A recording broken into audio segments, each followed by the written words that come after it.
m'appelle Franck Bouvier, j'ai 50 ans, je suis commercial éclairagiste.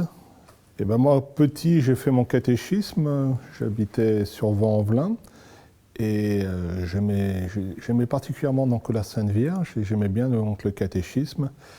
Et puis, pendant l'adolescence, j'ai tout laissé tomber et j'ai eu une adolescence assez mouvementée.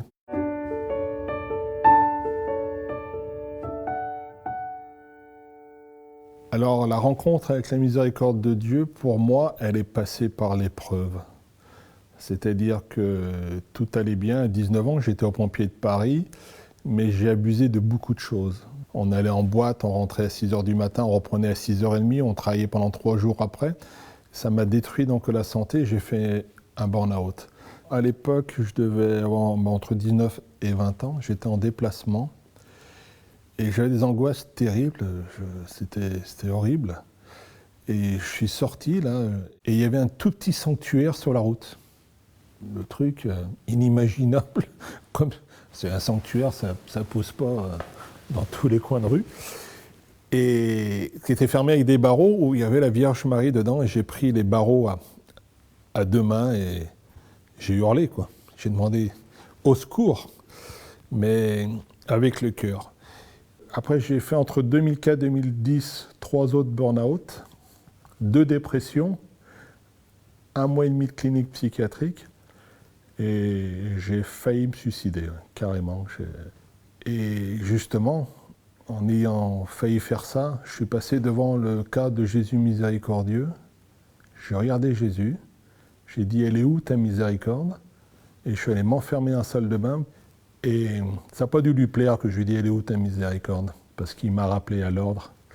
Et là, j'ai hurlé, mon épouse est venue me chercher, et puis je suis là et tout va bien, quoi.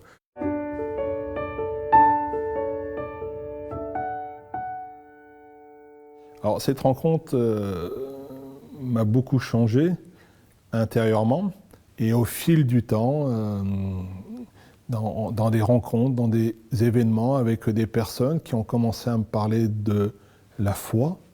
Et chose qui était marrant, c'est pas comme si je voulais refuser tout ça. Au contraire, on sent qu'il y avait comme une connexion évidente qui se faisait avec ce que j'avais au fond du cœur.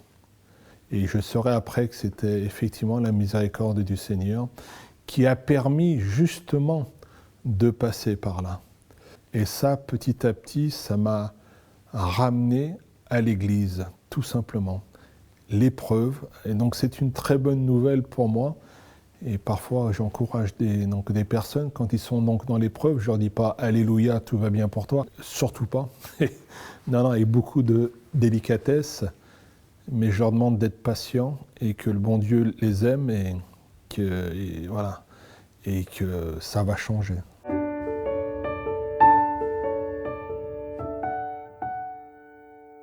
Vivre la miséricorde dans sa famille, c'est la chose principale parce que c'est la plus difficile avec son épouse ou avec son époux, avec ses enfants. Voilà, donc ça, c'est pas facile. Et moi, je vais vous dire, c'est pas facile. Moi qui suis caractère un petit peu impulsif et tout ça, mais je pense que je me suis pas mal amélioré. La miséricorde, pour moi, le symbole de la miséricorde, c'est aussi, dans la Bible, c'est l'enfant prodigue, quoi.